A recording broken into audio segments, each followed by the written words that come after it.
Hello and welcome to another edition of the Fantasy CBB Super Show. I am your host, Walter Waddell, aka Dub Deuce 85. We are bringing you the first four/NIT show today. Pete is joining me as always, Mr. Pete Cole, grinding away at MLB and NHL. He's doing damn good at it too. How are you tonight, Pete? What's up, guys? I'm doing well. Sorry for the delay. I wasn't looking at my screen as I was building an MLB lineup actually for 9 p.m. So I apologize for that, but I'm ready. This actually I don't like the way this started tonight, but it's only two gamer, so we'll get that out of the way. We got a big week ahead of us. Bunch of shows, right? Pretty much a show every day. Yeah, man. Yes, we're gonna be doing. We'll be on doing Discord live streams, live streams on the YouTube, podcast records, all that good stuff. And tonight shouldn't be too much of an omen for the rest of the week because, like you said, it's a two gamer. I'm about to lose Toledo +1. I don't know how they're gonna lose to Richmond, but they are managing to lose to a shorthanded Richmond, so that's not ideal. But we have a really fantastic slate. I predicted that it would be a six-gamer. FanDuel had their four-gamer up a couple of days ago for this, but we knew they'd have the two NIT games because DraftKings comes through for us on that, and then the playing. I guess they're not technically playing games; they're the first four of the tournament, but they're playing into the next round, I suppose. And there's a lot to like here. So if you guys have questions throughout on the right hand of your screen there, if you're watching live, you can ask those in the live chat here on YouTube. Otherwise, you can hit us up in the premium Discord channel later on. If you're watching this on demand and you have questions, then feel free to message us or hit us up on Discord or on Twitter. So first game we definitely want to talk about here is a battle of 16 seeds. They're two very solid.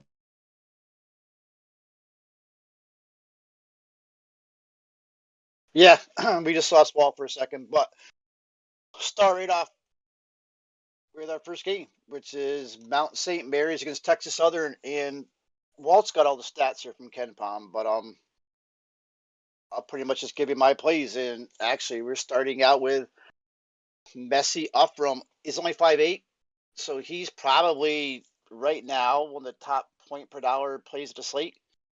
This guy's playing. He's probably gonna play between 30 and 35 minutes, so he's probably one of the top plays. Actually, who else we got? We got Kui.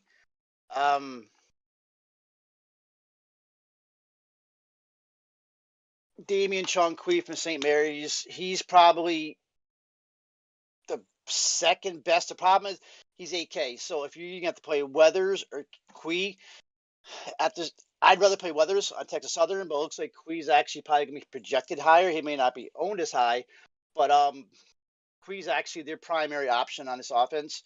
He's running at he's could probably play 40 minutes. He's played the entire game, actually, I think the last 5 games. I got to pull the stats up here. But his usage rate's over 27%. His shot rate is over 26%. His assist rate is 34%. So the other thing about Mount St. Mary is this is a huge pace-up game for them. So it's a pace-up game for Mount St. Mary's, but probably a pace-up down game for Texas Southern. So Quee's the main guy, our main man, Mount St. Mary's. Going back on the other side, we got Weathers. Weathers is 8-2, while you said Quee is 8-0. The thing about Weathers is he can get it from both sides of the court. He's leads them in usage, 26%, just like Quee on the other side. His shot rate is over 25%, assist rate's over 23%, and he's got a steal rate over 4%. Probably by far the best player on Texas Southern. Also, it's probably a pace down game. Me personally, I'd probably roll Kui over Weathers, but my play is going to be Aphrom at 5'8". What, are you back? Okay. After that, we have anybody else in this game is probably one more play. I actually like Nana Apaku at 7'5". He is play probably also between 35 and 40 minutes. I look him for projected probably about 27 points. So out of this game, you're probably going to want at least 2 players. The main thing right now looks like it's going to be Mizzy Aphrom because of his 5'8". So That's all I have. Walt's got all the stats. I don't have Ken Palm up. Hold on a second.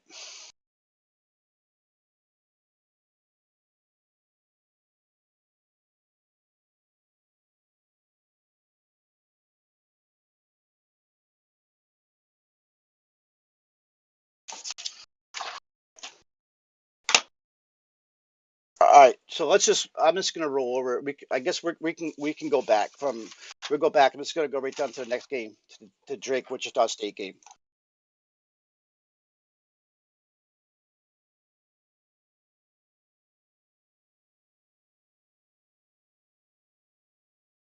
I'm just gonna wait. He's just plugged back in. Yeah, sorry guys. I don't know what happened there. Yeah, I just Anyways, gave my plays, so just start over. Oh, okay. Just Did it start drop over. me off like right at the beginning, or? Yeah, we lost All right. everything. Okay. Yeah. So Texas Southern versus Mount St. Mary's. Ken Palm has a 65-64 in favor of Mount St. Mary's. 356 tempo ranking. Texas Southern 41st. The play on the Texas Southern side to really like would be Michael Weathers. For those of you who have grinded CB over the last couple of years, you may remember that name, Michael Weathers, from Oklahoma State back in 2019.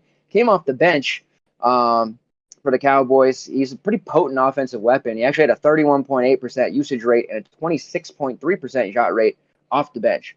He kind of fell off after midseason. Something happened, didn't work out, so he transferred away. But now that he's a primary scoring option for a team like Texas Southern, he really hasn't disappointed. He's got a 26.5% usage rate, 25.6% shot rate. His assist rate's over 23.1%. He's got a block rate over 3.7% and a steal rate of 3.8% while drawing 5.4 fouls per 40, and he's shooting 80% from the charity stripe. So there's a lot to like about Weathers.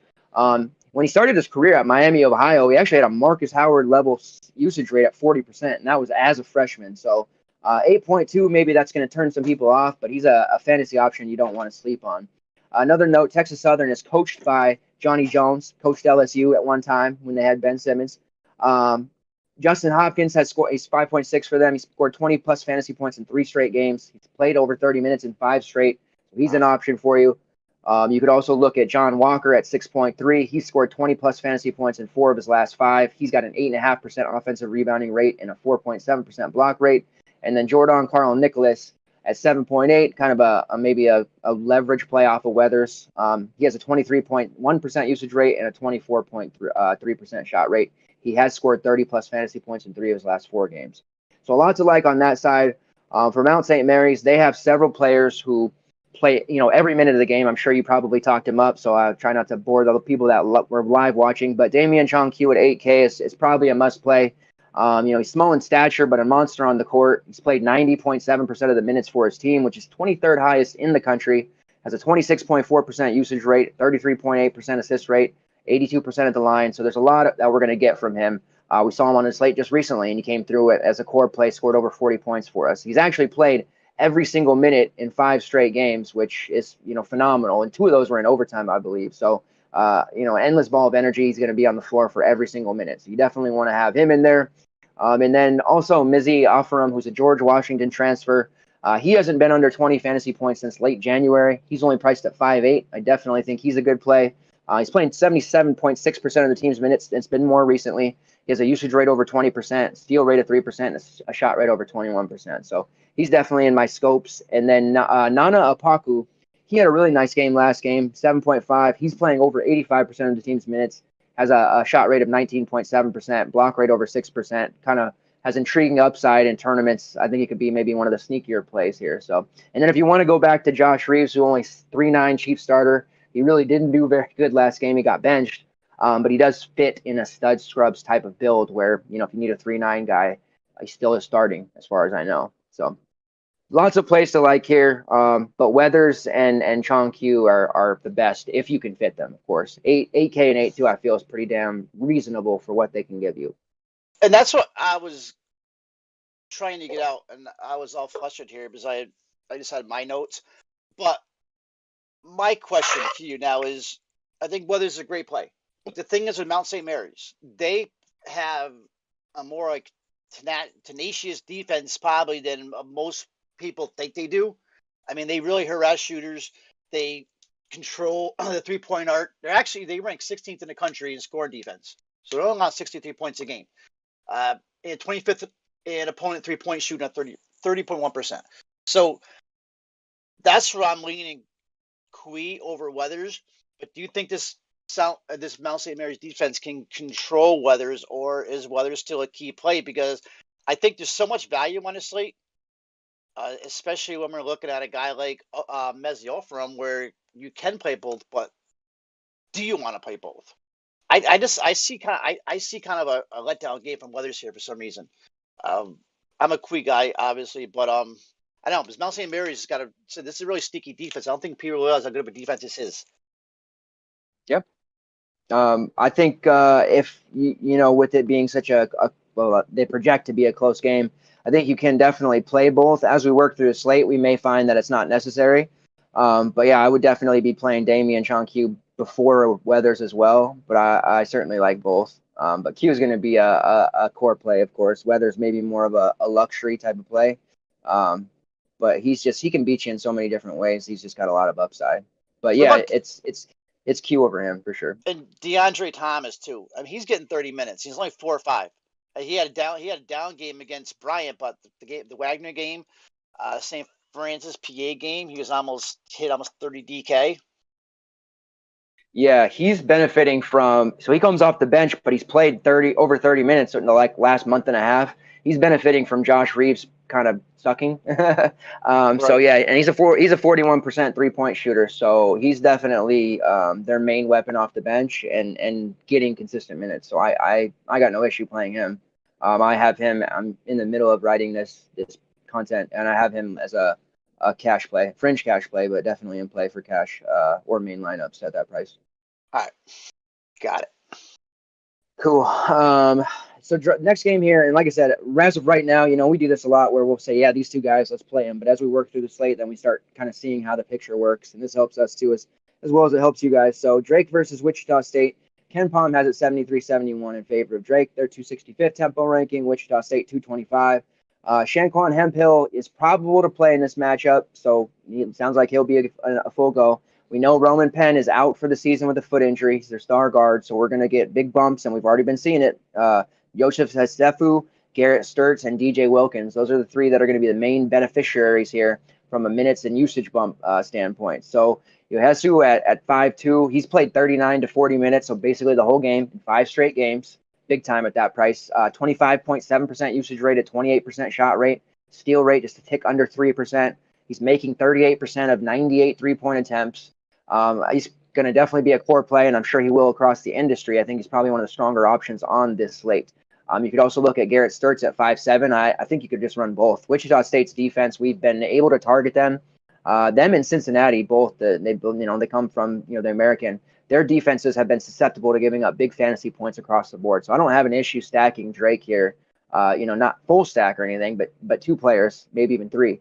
Sturtz has played close to 40 minutes in 5 straight as well. So you're going to get big time production from him. He's not necessarily have the upside of Yosefu, but he's definitely going to be on the court, able to get us some points. DJ Wilkins maybe a little less appetizing there, but he's still a cheap guy, going to play a lot of minutes. He has a 41% 3-point shooter.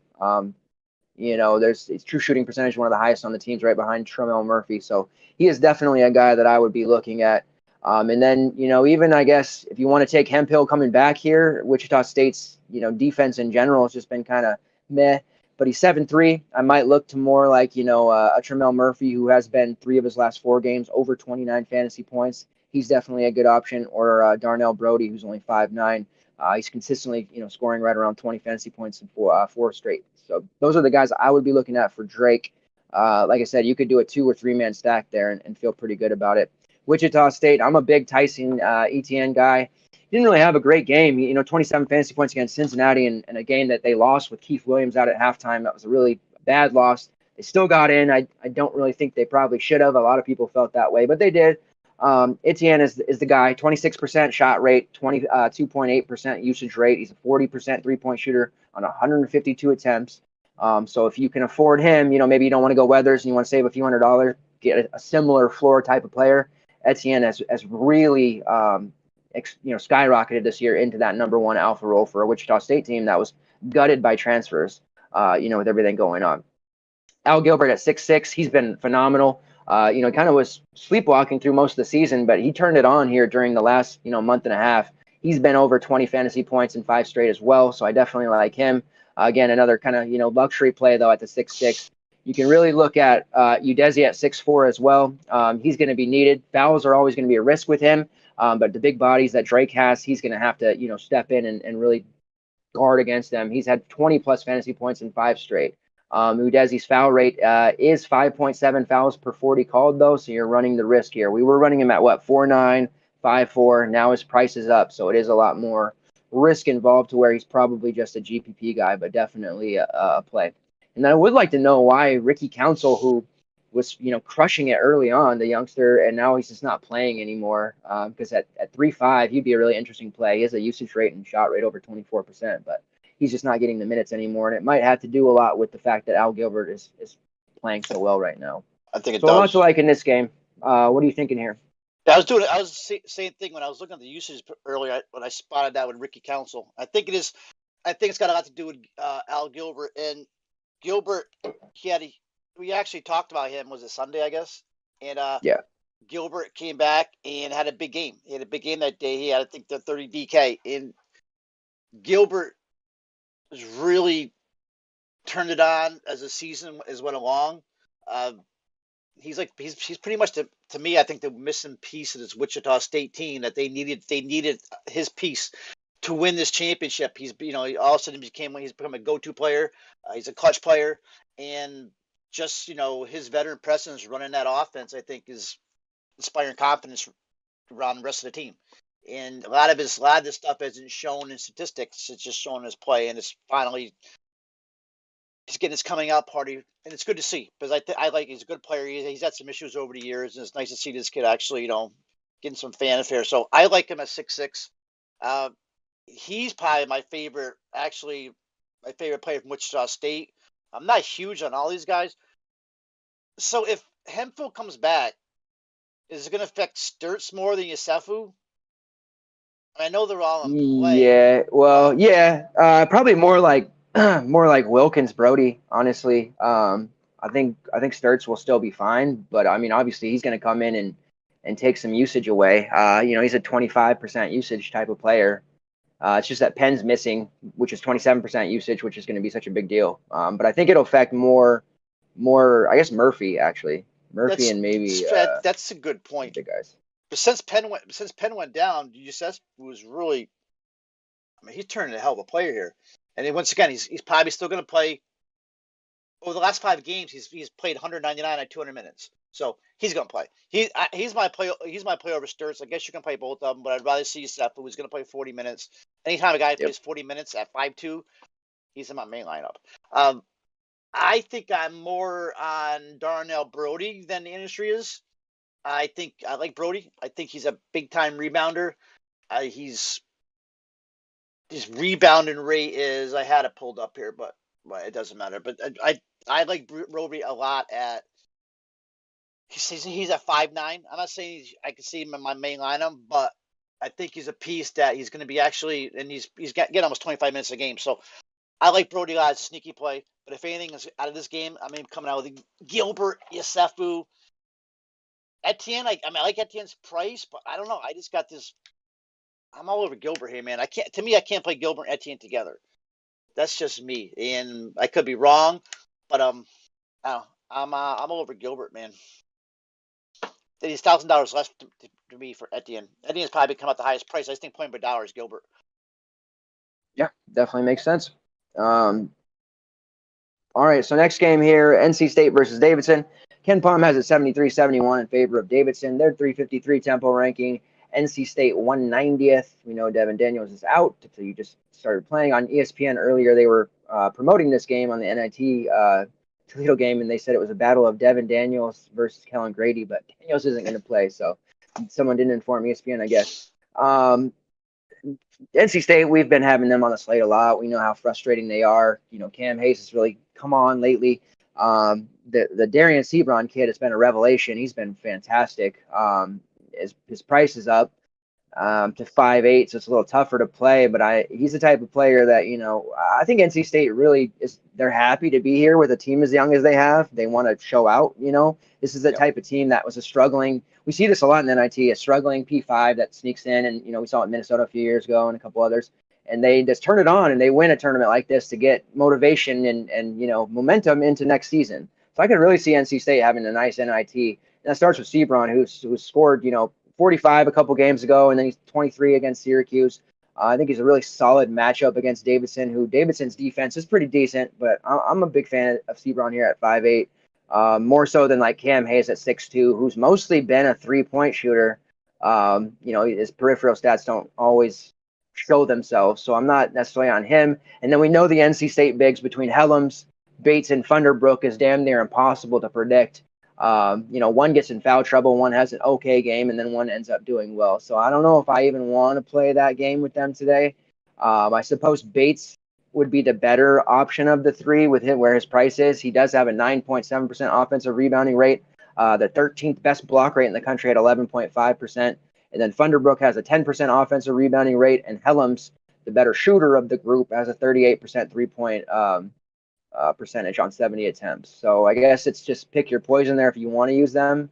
I just don't know if I'm going to be able to bring myself to do it. And then for the Davidson side, Kellen Grady, a lot of people refer him as the discount Steph Curry. Davidson is where Curry came from. This guy's a big-time shooter, plays 86% of the minutes, which is top 77 in the country. Does have a 24.4% usage rate, a shot rate of 28%. He is a 38% three-point shooter on 135 attempts. Just a good overall option, but again, another guy that you'd have to pay for. So you have in that group Weathers, Jung Q, we both agree as a core play. Etienne, who, if you're not high on, that's fine. You got Grady in that group as well at 7'6", so another good option. The NC State defense isn't, locked down by any means, so I could see Grady putting up a big-time score here. Carter Collins is there at 5'4", which is a pretty nice price for him. He's been really pretty bad lately. The last 3 games, he's been under 20 fantasy points. Then you saw the game against St. Bonaventures there in the end of February. He had over 30. So you do see his upside at this price definitely in play. He has the second highest offensive rating on the team. He's a 38% three-point shooter. He has an assist rate over 21%. Solid turnover rate. Draws almost 4 fouls per 40. So if he puts it all together, he could definitely toast that price. But there's just no guarantee that he actually will. And then you have options like Luka Brashkovic, who's kind of, high fouler, has a 3.6 fouls called per 40 rate, but he does draw 4 fouls per 40, has a 10.4% offensive rebounding rate and a combined rate of 29%. So he's going to give you a lot on the glass. And then Hyung Jung Lee is the best shooter on the team. He has a true shooting percentage over 68.9%, which is 9th best in the country. He's a 46% three-point shooter, and that's on 109 attempts. Damn impressive. He kind of had the designation of being a guy who would always ham, but on DFS slates, he would have like the worst games possible. And you see recently his last game was VCU. He had 21, which was fine, but he's like the opposite of Terry Eason, who every time he's on a DFS slate, he just sucks for whatever reason. So you can make the decision to go him at 6'9". You may want to find the 700, 600 that you need to get to Kellen Grady. Just it'd be a little safer, or just go down and use, Collins or Brashkovic. But those are the 4 main guys that you want to look at when you use Davidson. I'm not, that period of time when everybody was like, oh, Sam Manega's so good. I wasn't into that. He showed out that he wasn't that good, and people learned the hard way. Nelson Bochy is kind of just fill space. Michael Jones and Bates Jones are just kind of role players. So there's not really a whole lot of options on this Davidson squad, and even the main plays aren't that safe on a day in, day out basis. So what's your plan of attack here with this game? Yeah, I'm not enthralled with really anyone if I'm making just one lineup.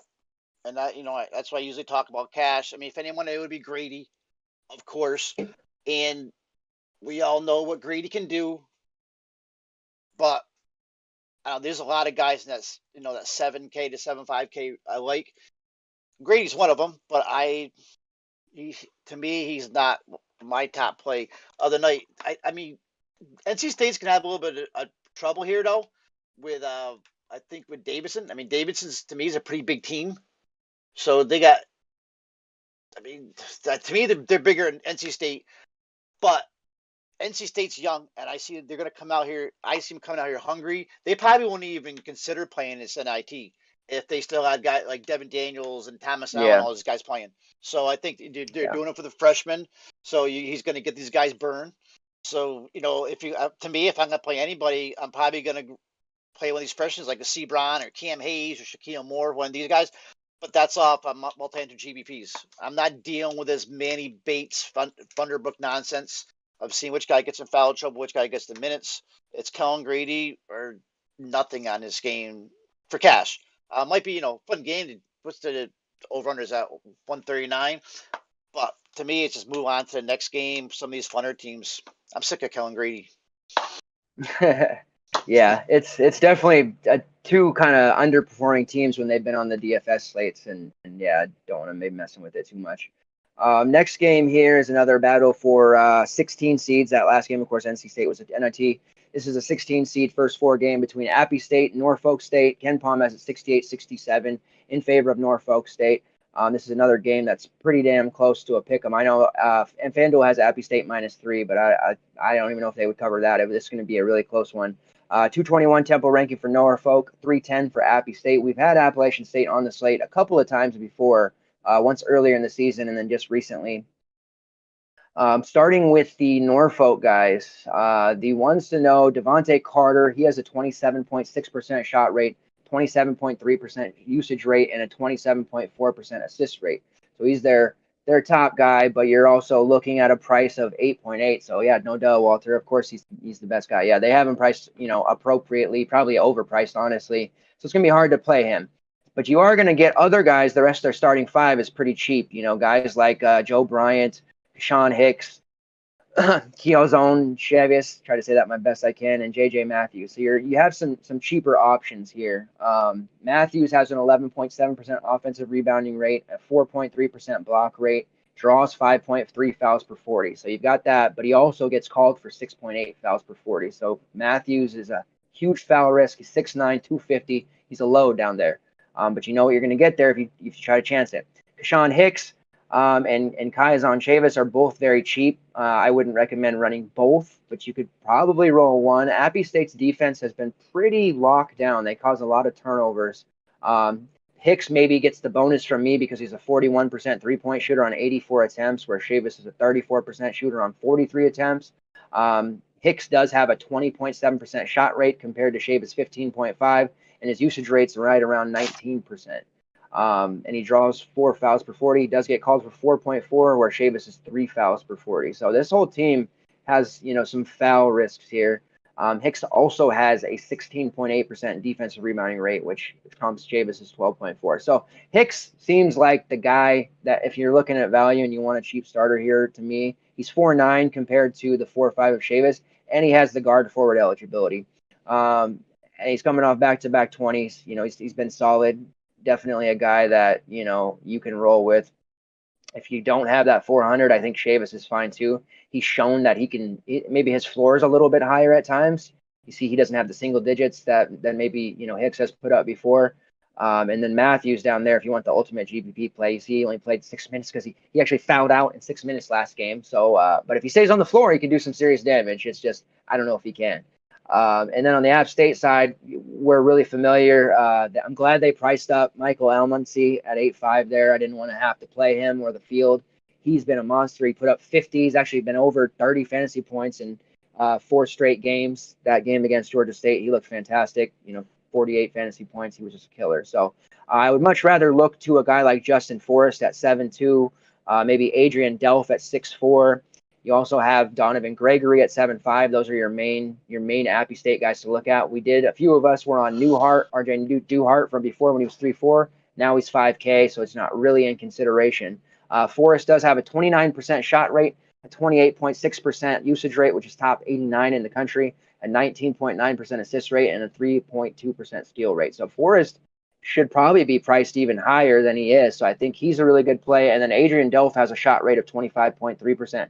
We've seen Delph, even in the game at the beginning of the season, it was against Charlotte, a very slow game. He took a ton of shots. And if you look through his logs, you'll see 19, 16, 21, 15, 15, 20, 12, 10. The guy doesn't meet a shot he won't take. And he's obviously got the green light. And he's taken, he had a game against Little Rock a couple weeks ago where he took 13 triples. He took 7 against Georgia State against our Coastal Carolina boys when they knocked him off. He took 6. So he's going to be shooting a lot. So 6'4" for me, I would probably even go Delph over a guy like Forrest and definitely over Almancy. Even if Almancy hangs 50 tomorrow, that's fine. I've been hearing people talk about him and going gaga for him. That's cool. But yeah, I like Delph, definitely. I think he's probably going to end up being popular at that 6'4" price, but I don't see a reason to get too cute by fading him at all. So you were on some of these Appy State guys too, like Gregory and stuff, and I think they did you well last time. So you going back to them? Yeah, Delph, I think's the play. Definitely at that 6'4". There's no doubt in my mind. I think Delph is close to one of the top point per dollar plays on the board. He's been, I mean, come on, the guy's 3 straight games. The Texas State game might have been 28, 29, but he was close to 30 DK. So 3 straight, and at that price, he should be 7,500. I like Delph. On that, yeah, he's probably actually Delph's probably. I mean, Forrest is also too. I think Forrest is too low at 7.2. I mean, once again, there's so many players who like us in that 7 to 7.5 range, but I think Forrest is probably underpriced. I mean, this guy's got almost 30% shot rate and 30% usage rate. So plus a steal rate and a defensive rebound rate. So I would rank him Delph and Forrest. I'm really interested on the other side. I like this Joe Bryant. He at 6'1" for Norfolk State. I think he's been playing really well. He scored 47 points in their two MEAC tournament games. I think he was actually MVP of the tournament. So to me, he's a big time player. He's getting hot at the right time. So he's actually my favorite. Keyshawn Hicks at 4.9. Yeah, I mean you can't deny that, and he probably will find his way into my main lineup because of that price. But if I have room, Joe Bryant might find his way there also. So I like Hicks, I like Bryant from Norfolk State, and then Delph, and of course you got to like Forrest's price too. You can't get all these guys in, but they're my 4 favorite from the slate from this game. Yeah, and Forrest has that kind of. I don't know if I'm going to endorse him as the posh play of the day. You guys know the lower own, pops off like Posh Alexander play that we designated, but he definitely has that feel right around that price.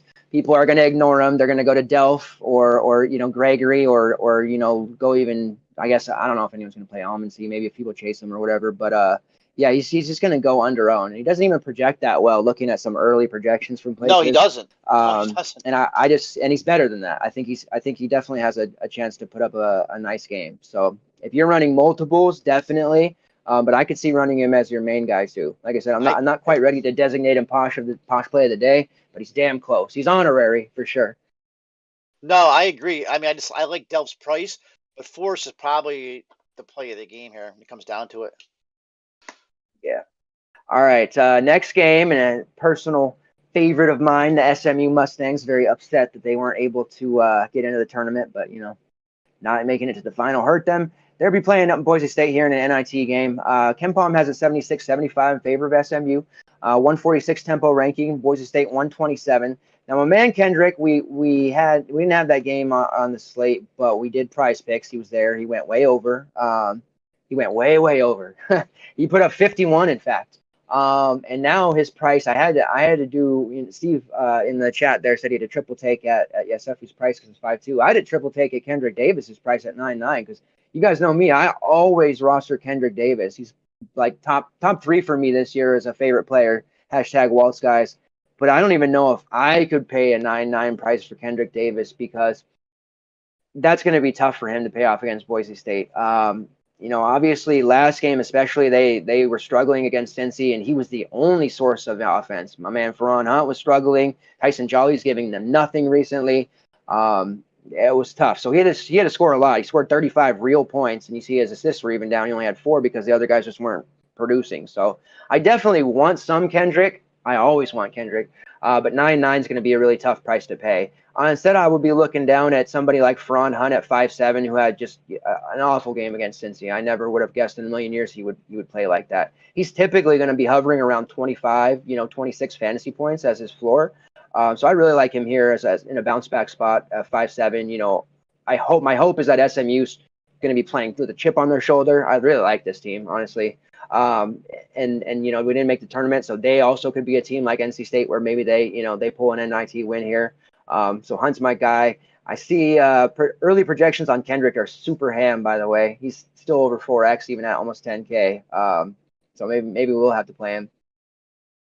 Looking at efficiency rates here, let's pull this up.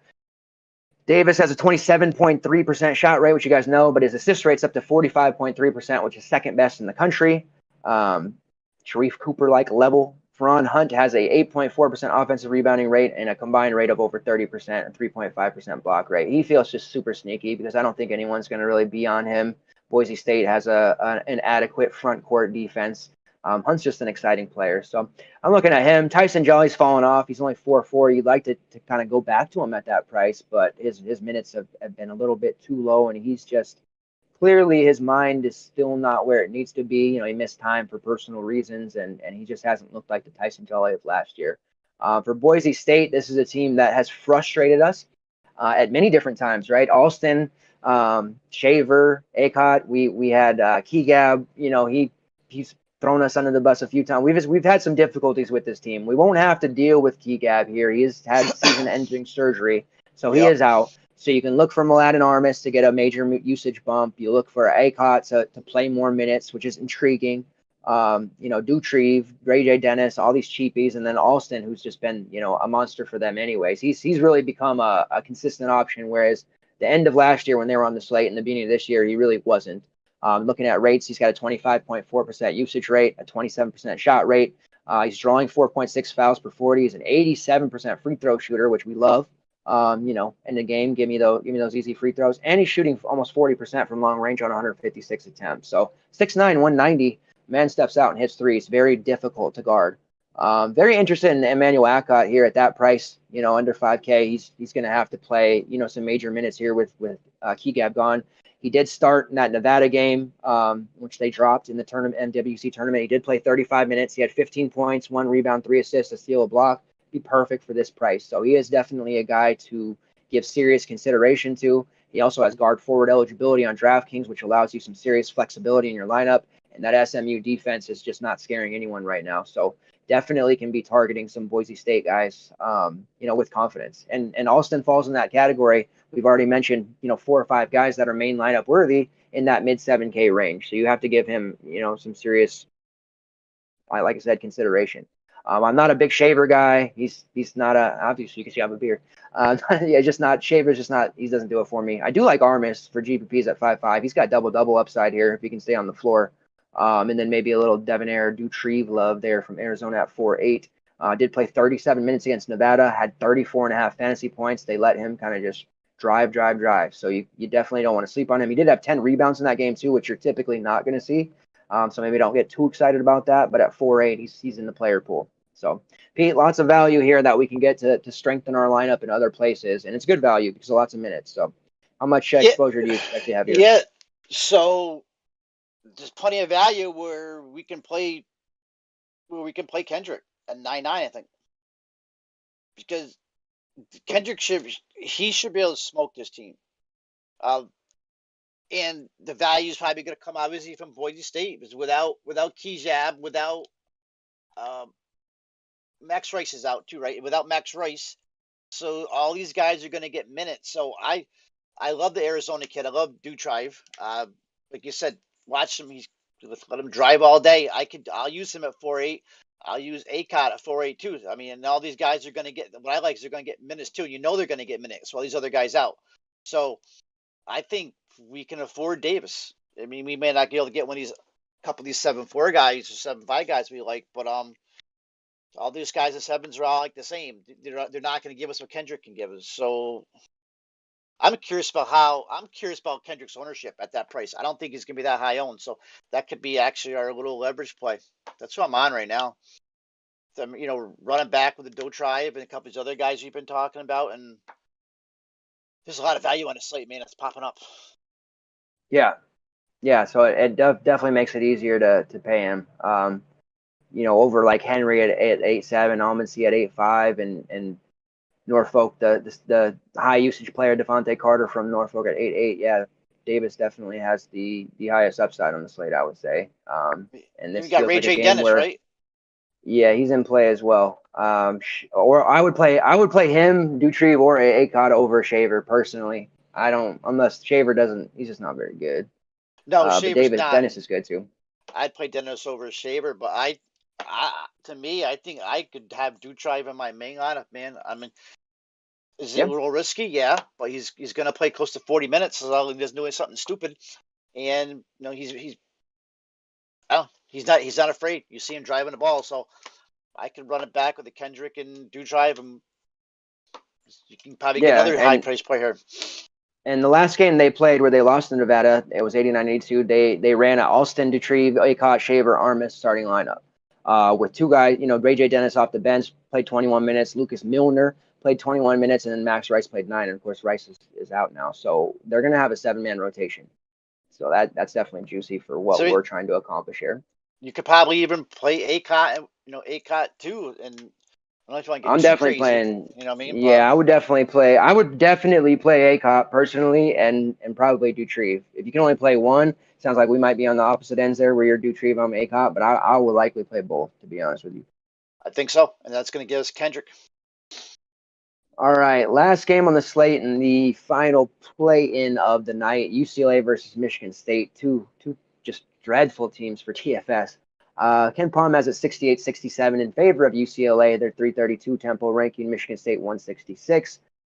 This is a good spot for UCLA because we know the Spartans defense has been, very susceptible lately. I love Jules Bernard. 7K though is a really tough price to pay for him, but he's looked really good. He's actually become the most consistent UCLA guy in recent times. He's been over 25 fantasy points in 3 straight. Before that, he had 3 straight over 20 and 4 of his last 5 over 20 fantasy points. So he's doing a lot of stuff. He's playing 38 plus minutes. If you can afford him, yes, he's the safest option. Just a matter of fitting him. I think Juzang might end up being popular just because of what he's shown in the past. His last 2 games, he's been over 20 fantasy points. But before that, he's become a big star, apparently, over 30 fantasy points. He has a 28.6% shot rate, highest on the team. His rebounding rates have creeped over the last month or so. He's drawing about 3.5 fouls per 40. He's taken 116 triples, made 35% of them. So there's a lot of volume there for him. Bernard, a 41% three-point shooter, second best offensive rating on the team. So those are the guys I would personally be looking at. And I don't really delve into Cody Riley. I know Riley has a 26.5% usage rate, and he's typically, fairly cheap, but he's 6K, and I can kind of safely ignore him. Michigan State side, I mean, shoot, last couple of weeks with the Spartans, it's really just been a hard ignore, all season long. And I know Watts has come off and done a few things here or there and then sucked people in and then he busts. Joey Hauser, the industry finally got tired of, it was nice sitting on the sidelines watching people keep jamming Joey Hauser in their lineups and him brutalizing them. Now no one really plays him no matter what his price is. I do like Bingham when he starts, but UCLA is a good defense. And I'm not sure what to expect here. Are the Spartans going to be motivated, under Izzo and pull like a Syracuse run from a couple years ago when they made the Sweet 16 out of the play-in spot? Perhaps. But I don't have a really good read on who. I would never bet this game either. I just don't have a good read on who's going to come out of this one. I fear that it may be low scoring and a bit ugly on the DFS side. So I really don't have interest in any of the Spartans guys, which is pretty typical for me.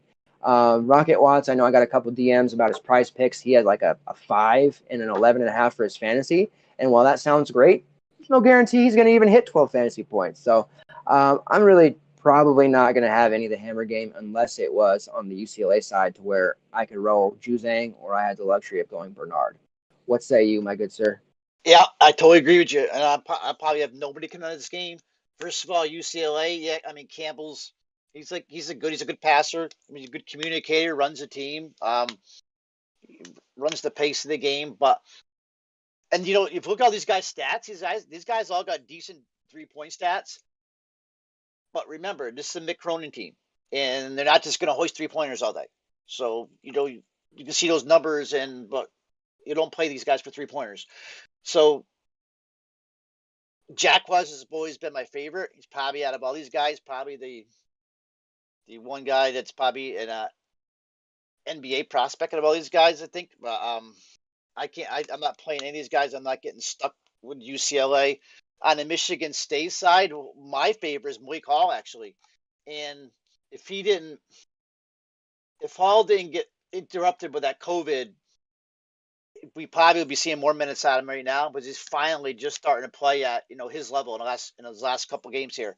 And actually, last game he had a really good game and played 23 minutes. If I was going to play anybody, it would be Malik Hall. I mean, Izzo seemed like he's gotten his team together a little bit. I mean, with Hauser, he's kind of found a little bit of his offense coming off the bench. He would be the type of guy to have a big game here and surprise all of us. But I'm not touching any of these guys. Henry, I think, is overpriced at 8.7. It's just anybody, I'll be running Malik Hall out there and taking a chance. But to me, this is if I'm running 5 or 6 lineups, I would maybe start getting some of these guys in my 4th lineup. To me, it's just gonna be a slow plodding game. Yeah, there's just way too much else to like in the other games, and it's not one that I feel we're gonna get hurt. Not having it. I know some, and I'm a big proponent of the late game hammer, but not when it's a game like that. I'll be reasonable when it's a game that we can safely, kind of avoid. So I was worried. Was it 2 weeks ago on a Sunday? These guys played the late hammer. It was against Michigan, maybe, and I was all worried. And don't worry, it didn't hurt us. These guys aren't going to hurt us in a late hammer. So maybe one guy might come out okay, but none of them are going to be owned high enough.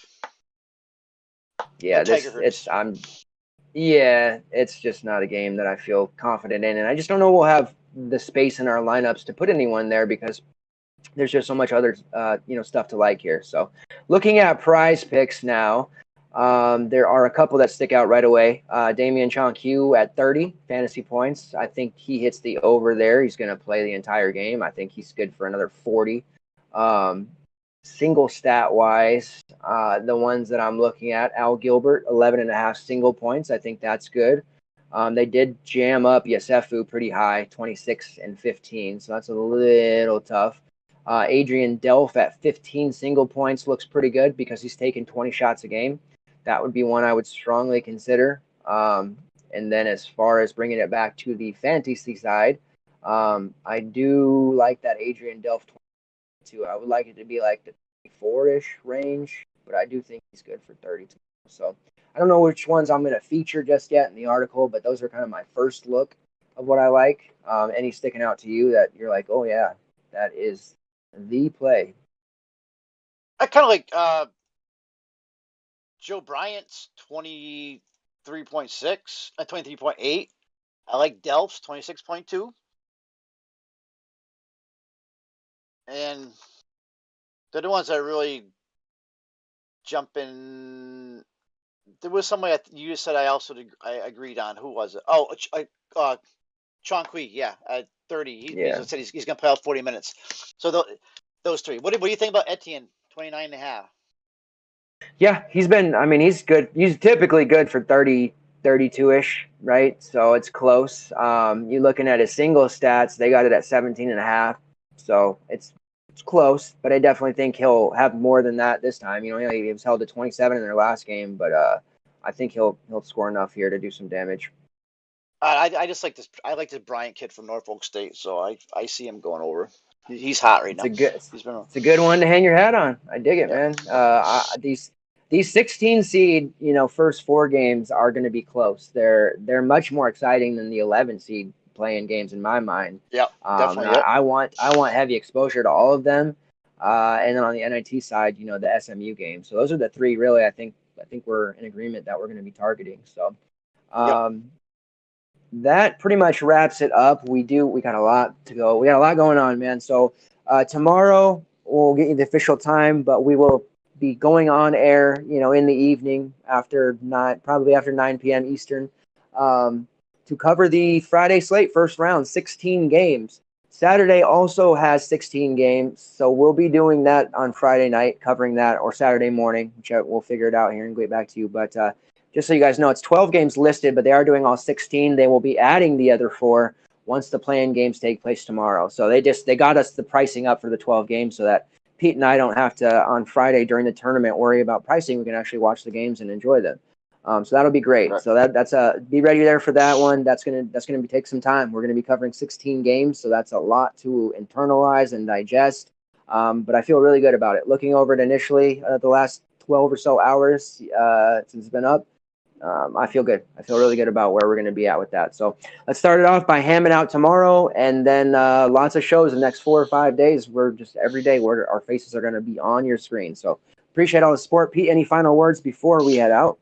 No, and this is what we grind all November, December, January, February for, is just next couple weeks. So we've got enough practice, so we're ready. I'm ready to go. This is it. This is the swan song right here. Yep, this is the money-making time. So ownership's going to be spread out, which is great. If you're not already a premium member, 25% or 25 or 50% off. It's only $25 for your membership.